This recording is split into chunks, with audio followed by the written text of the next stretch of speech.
So when setting up for a push press, we have to kind of merge some of our information or some of our coaching from a front squat and some of our coaching from a shoulder press. We're almost in this hybrid position between the two. If you were going to be doing a front squat, your elbows would be much higher than this. But if you were doing a shoulder press, you wouldn't really have to worry about the bar being resting on your shoulders here.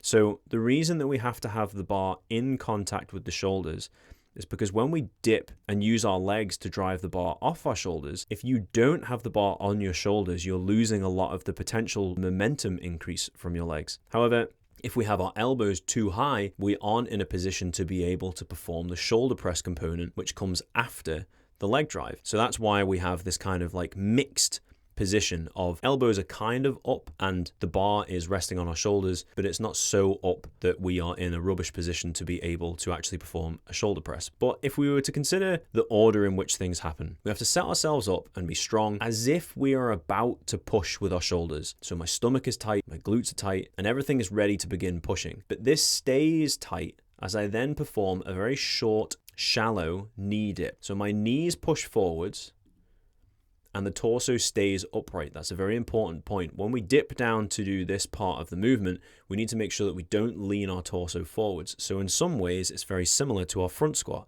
We don't want our elbows to drop and we don't want to lean forwards to make the bar fall off.